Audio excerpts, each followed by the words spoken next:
اعوذ باللہ من الشیطان الرجیم بسم اللہ الرحمن الرحیم وَإِذْ قَتَلْتُمْ نَفْسًا فَادَّارَأْتُمْ فِيهَا وَاللَّهُ مُخْرِجٌ مَا كُنْتُمْ تَكْتُمُونَ۔ صدق اللہ العلی العظیم۔ اس سے پہلے یہ کلاس میں ہم لوگوں نے 8ویں رکوع کا اختتام کیا تھا اور اس میں پڑھا تھا کہ حضرت موسیٰ علیہ السلام نے اپنی قوم سے ایک گائے ذبح کرنے کا مطالبہ کیا تھا، اور وہ قوم مسلسل حضرت موسیٰ علیہ السلام کو ٹیز کرنے کے لیے، ان کو پریشان کرنے کے لیے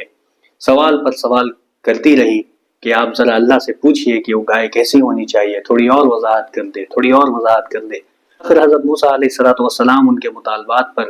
اللہ تبارک و تعالیٰ سے پوچھتے رہے، ان کو سارا جواب ملتا چلا گیا کہ وہ گائے کیسی ہونی چاہیے۔ بالآخر ان لوگوں نے اس گائے کو پا لیا جس گائے کی صفات اللہ تبارک و تعالیٰ نے موسیٰ علیہ السلام کے ذریعے سے ان کو بتایا تھا، اور پھر آخرکار ان لوگوں نے اس گائے کو ذبح کیا۔ آج سے ہم 9ویں رکوع کا آغاز کر رہے ہیں۔ وَإِذْ قَتَلْتُمْ نَفْسًا فَادَّارَأْتُمْ فِيهَا، اور یہ سارا واقعہ بنی اسرائیل قوم کا ہی چل رہا ہے۔ اور یاد کرو اس وقت کو جب تم لوگوں نے ایک جان کو قتل کر دیا تھا، فَادَّارَأْتُمْ فِيهَا، اور اس کے سلسلے میں تم ایک دوسرے پر اس کے قتل کا الزام ڈال رہے تھے۔ وَاللَّهُ مُخْرِجٌ مَا كُنْتُمْ تَكْتُمُونَ، اور اللہ تبارک و تعالی جو کچھ تم لوگ چھپا رہے تھے اس کو نکالنے والا تھا، ان کو ظاہر کرنے والا تھا۔ واقعہ یہ تھا کہ ان لوگوں نے کسی ایک شخص کا قتل کیا تھا اور اس کا الزام ایک دوسرے پر ڈال رہے تھے، یعنی جو قاتل تھا وہ اس قتل کو اپنے سر لینے کے لیے تیار نہیں تھا۔ تو حضرت موسیٰ علیہ السلام نے جو ان کو گائے ذبح کرنے کا حکم دیا تھا، تو اس کے بارے میں پھر اللہ تبارک و تعالیٰ نے آگے آیت نازل کی، فَقُلْنَا اضْرِبُوهُ بِبَعْضِهَا، اس وقت ہم نے حکم دیا کہ مقتول کی لاش کو اس کے ایک حصے سے ضرب لگاؤ، یعنی جو گائے ابھی ذبح کرنے کا حکم دیا گیا تھا اس گائے کے کسی ایک حصے کے گوشت سے اس مقتول پر، یعنی جس شخص کا قتل ہوا تھا اسے ضرب لگائی جائے۔ كَذَلِكَ يُحْيِي اللَّهُ الْمَوْتَى، اور اس طرح اللہ تبارک و تعالی مردوں کو زندگی عطا کرتا ہے۔ اور یہ واقعہ صرف اس لیے تھا تاکہ وہ تھوڑی دیر کے لیے زندہ ہو، اور جس نے بھی اس شخص کو قتل کیا ہے وہ اس قاتل کا نام بتا دے۔ كَذَلِكَ يُحْيِي اللَّهُ الْمَوْتَى، اور اسی طرح اللہ تبارک و تعالی مردوں کو زندگی عطا کرتا ہے۔ وَيُرِيكُمْ آيَاتِهِ لَعَلَّكُمْ تَعْقِلُونَ، اور وہ تم لوگوں کو اپنی نشانیاں دکھاتا ہے، لَعَلَّكُمْ تَعْقِلُونَ، تاکہ تم لوگ سمجھ سکو۔ ثُمَّ قَسَتْ قُلُوبُكُمْ مِنْ بَعْدِ ذَلِكَ، مگر ایسی نشانیاں دیکھنے کے بعد بھی آخرکار تمہارے دل سخت ہو گئے۔ ثم قست قلوبكم من بعد ذلك فهي كالحجارة او اشد قسوة، یعنی ان سارے واقعات کا مشاہدہ کرنے کے بعد، ان ساری نعمتوں کا مشاہدہ کرنے کے بعد، اور ان ساری آیات کا مشاہدہ کرنے کے بعد بھی تمہارے دل سخت ہو گئے۔ فهي كالحجارة، بالکل پتھر کی طرح، او اشد قسوة، بلکہ سختی میں پتھر سے بھی زیادہ سخت ہو گئے۔ وَإِنَّ مِنَ الْحِجَارَةِ لَمَا يَتَفَجَّرُ مِنْهُ الْأَنْهَارُ، کیونکہ پتھروں میں سے بھی تو کوئی ایسا ہوتا ہے جس میں سے چشمے پھوٹ پڑتے ہیں۔ وَإِنَّ مِنْهَا لَمَا يَشَّقَّقُ فَيَخْرُجُ مِنْهُ الْمَاءُ، یعنی کچھ پتھر ایسے ہوتے ہیں جس میں سے چشمے پھوٹ پڑتے ہیں، کچھ پتھر ایسے ہوتے ہیں جس میں سے پانی نکل آتا ہے، لیکن تمہارے دل اس سے بھی کہیں زیادہ سخت ہو گئے۔ وَإِنَّ مِنْهَا لَمَا يَهْبِطُ مِنْ خَشْيَةِ اللَّهِ، اور کوئی خدا کے خوف سے لرز کر گر پڑتا ہے، اللہ تمہارے کرتوتوں سے بے خبر نہیں ہے۔ وَمَا اللَّهُ بِغَافِلٍ عَمَّا تَعْمَلُونَ، یہاں پر بتایا جا رہا ہے کہ ان سارے واقعات کا،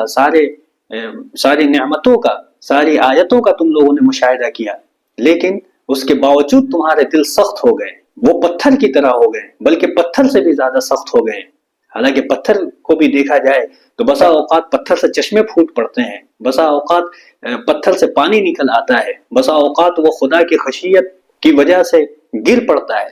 لیکن تمہارے دل تو اس سے بھی کہیں زیادہ سخت ہو گئے کہ اللہ کی کھلی نشانیاں دیکھنے کے باوجود بھی تم راہ راست پر نہ آ سکے۔ وَمَا اللَّهُ بِغَافِلٍ عَمَّا تَعْمَلُونَ، اور اللہ تبارک و تعالی جو کچھ بھی تم لوگ کر رہے ہو اس سے غافل نہیں ہے۔ أَفَتَطْمَعُونَ أَن يُؤْمِنُوا لَكُمْ، اے مسلمانوں، اب کیا ان لوگوں سے تم یہ توقع رکھتے ہو کہ یہ تمہاری دعوت پر ایمان لائیں گے. وَقَدْ كَانَ فَرِيقٌ مِّنْهُمْ يَسْمَعُونَ كَلَامَ اللَّهِ، ان میں سے ایک فریق، ایک جماعت ایسی ہے جو اللہ کا کلام سنتی ہے. ثُمَّ يُحَرِّفُونَهُ مِن بَعْدِ مَا عَقَلُوهُ، اور اس کو سمجھنے کے بعد اس میں تحریف کر دیتی ہے، اس میں تبدیلی کر دیتی ہے. وَهُمْ يَعْلَمُونَ، حالانکہ وہ جانتے ہیں کہ یہ کام وہ غلط کر رہے ہیں. وَإِذَا لَقُوا الَّذِينَ آمَنُوا قَالُوا آمَنَّا، اور جب وہ لوگ ایمان والوں سے ملتے ہیں تو کہتے ہیں کہ ہم ایمان لائے. وَإِذَا خَلَا بَعْضُهُمْ إِلَى بَعْضٍ قَالُوا أَتُحَدِّثُونَهُمْ بِمَا فَتَحَ اللَّهُ عَلَيْكُمْ لِيُحَاجُّوكُمْ بِهِ عِندَ رَبِّكُمْ أَفَلَا تَعْقِلُونَ، اور جب وہ آپس میں ایک دوسرے سے اکیلے میں ملتے ہیں تو وہ کہتے ہیں کیا تم ان مسلمانوں کو وہ باتیں بتاتے ہو جو اللہ نے تم پر کھولی ہیں، تاکہ یہ مسلمان تمہارے پروردگار کے پاس جا کر انہیں تمہارے خلاف دلیل کے طور پر پیش کریں. لِيُحَاجُّوكُمْ بِهِ عِندَ رَبِّكُمْ أَفَلَا تَعْقِلُونَ، کیا تمہیں اتنی بھی عقل اور اتنی بھی سمجھ نہیں ہے؟ ان کے سابقہ کتابوں میں یا تورات میں جو صفات اور جو پیشنگوئیاں تھیں ایک نبی کے تعلق سے، وہ ان ساری چیزوں کو دیکھ رہے تھے اور آپس میں بات کر رہے تھے کہ تم یہ پیشنگوئیاں جو ہماری کتابوں میں موجود ہیں وہ ساری پیشنگوئیاں محمد صلی اللہ علیہ وآلہ وسلم پر صادق آتی ہیں، لیکن یہ ساری باتیں ان کو جا کے نہ بتانا، نہیں تو وہ ہم سے آ کر مطالبہ کریں گے کہ تمہاری کتاب میں جن پیشنگوئیوں کا ذکر موجود ہے وہ ساری پیشنگوئیاں، وہ ساری صفات ہمارے نبی محمد صلی اللہ علیہ وآلہ وسلم پر صادق آتی ہیں، تو پھر کیوں نہیں اسے تم مان لیتے؟ اولا يعلمون ان اللہ يعلم ما يسرون وما يعلنون، کیا یہ لوگ یہ نہیں جانتے کہ اللہ کو ان ساری باتوں کا خوب علم ہے جو وہ چھپاتے ہیں اور جسے وہ ظاہر کرتے ہیں. وَمِنْهُمْ أُمِّيُّونَ لَا يَعْلَمُونَ الْكِتَابَ إِلَّا أَمَانِيَّ وَإِنْهُمْ إِلَّا يَظُنُّونَ، اور ان میں سے کچھ لوگ ان پڑھ ہیں، یعنی نبی صلی اللہ علیہ وآلہ وسلم کے دور کے جو یہود و نصارہ تھے ان کا ذکر یہاں پر چل رہا ہے، اور ان میں سے کچھ لا يعلمون الکتاب، کہ ان میں سے بعض ان پڑھ ہیں، وہ کتابوں کا علم نہیں رکھتے ہیں. البتہ کچھ آرزویں بنائے بیٹھے ہوئے ہیں اور ان کا کام بس یہ ہے کہ وہ وہم و گمان باندھتے رہتے ہیں. فویل للذین یکتبون الکتاب بایدیہم، لہذا تباہی اور بربادی ہے ان لوگوں کے لیے جو اپنے ہاتھوں سے کتاب لکھتے ہیں، یعنی جو باتیں ان کی آسمانی کتاب میں موجود نہیں تھی وہ اپنی طرف سے وہ ایڈ کر رہے تھے، اپنی طرف سے بڑھا رہے تھے. فویل للذین، ایسے لوگوں کے بارے میں آیا کہ ہلاکت ہے ایسے لوگوں کے لیے جو اپنے ہاتھوں سے کتاب لکھتے ہیں. کتاب لکھنے کا مطلب جو آسمانی کتاب ان پر موجود ہے اس میں تحریف کرتے ہیں، وہ اپنی باتیں اس میں شامل کرتے ہیں.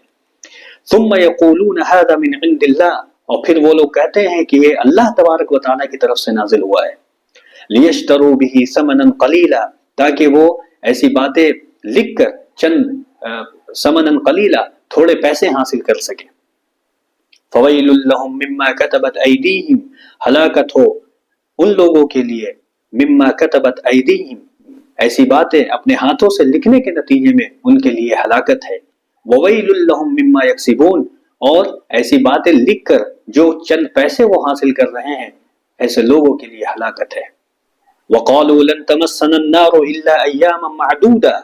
اور وہ یہودی کہا کرتے تھے کہ لن تمسنا النار الا ایاما معدودا، کہ ہم لوگوں کو جہنم کی آگ ہرگز نہیں چھوئے گی مگر چند دنوں. قل اتخذتم عند اللہ عہدا، اے محمد صلی اللہ علیہ وآلہ وسلم آپ ان سے پوچھئے کہ کیا تم نے کوئی اللہ تبارک و تعالیٰ سے عہد کر رکھا ہے کہ وہ تمہیں جہنم میں نہیں ڈالے گا. فلن یخلف اللہ عہدا، اور اللہ تبارک و تعالیٰ ہرگز اپنے وعدے کے خلاف نہیں جائے گا. ام تقولون علی اللہ ما لا تعلمون، یا تم لوگ اللہ تبارک و تعالیٰ پر وہ باتیں باندھتے ہو، وہ باتیں کہتے ہو جسے تم خود نہیں جانتے. یہودیوں کا جو ایک کانسیپٹ بنا ہوا تھا کہ جہنم ہم لوگوں کے لیے نہیں ہے، اگر ہم لوگ جہنم میں جائیں گے بھی تو کچھ دنوں کے لیے جائیں گے، جہنم کی آگ ہمیں چند دنوں ہی چھوئے گی. تو اللہ تبارک و تعالیٰ آپ صلی اللہ علیہ وآلہ وسلم سے کہہ رہا ہے کہ آپ ذرا ان سے پوچھئے کہ کیا اللہ تبارک و تعالیٰ سے کوئی تمہارا ایگریمنٹ ہوا ہے کہ اللہ تبارک و تعالیٰ اس ایگریمنٹ کو نہیں توڑ سکتا. ام تقولون علی اللہ ما لا تعلمون، یا تم اللہ تبارک و تعالیٰ پر وہ باتیں باندھ رہے ہو جس کا تمہیں خود علم نہیں ہے. بلا من کسب سیئۃ واحاطت به خطیئته فَأُولَٰئِكَ أَصْحَابُ النَّارِ بلا کیوں نہیں، من کسب سیئۃ وَأَحاطَتْ بِهِ خَطِیئَتُهُ جو لوگ بھی برائی کماتے ہیں اور ان کی برائی انہیں گھیر لیتی ہے، فَأُولَٰئِكَ أَصْحَابُ النَّارِ تو ایسے لوگ ہی دوزخ میں جانے والے ہیں، ہم فیہا خالدون اور اس میں ہمیشہ ہمیش رہیں گے۔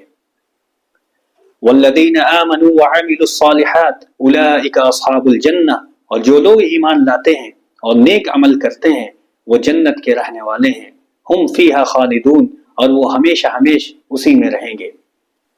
یہاں پر 9 رکوع کا اختتام ہوا۔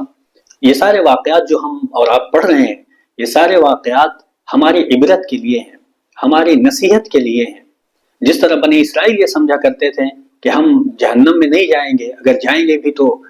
کچھ دنوں کے لیے جائیں گے، لیکن اللہ تبارک و تعالیٰ نے واضح کیا کہ اللہ تبارک و تعالیٰ سے تمہارا کوئی عہد نہیں ہوا ہے، اللہ تبارک و تعالیٰ سے تمہارا کوئی ایگریمنٹ نہیں ہوا ہے کہ تم اس بنیاد پر یہ باتیں کر رہے ہو کہ تمہیں جہنم میں نہیں بھیجا جائے گا۔ جو کوئی بھی اس دنیا میں رہ کر برائی کرے گا اسے وہاں جو فیصلہ ہوگا وہ اس بنیاد پر ہوگا کہ کس نے اللہ تبارک و تعالیٰ پر ایمان لایا، کس نے قرآن کریم کی یا اللہ تبارک و تعالیٰ کی آیتوں پر 100% عمل کیا، کس نے اللہ تبارک و تعالیٰ کی حرام کردہ چیزوں کو حرام جانا اور کس نے حلال کردہ چیزوں کو حلال جانا۔ یعنی اللہ نے جسے حرام کیا اسے حرام سمجھتا رہا اور جسے حلال کیا اسے حلال سمجھتا رہا۔ اس بنیاد پر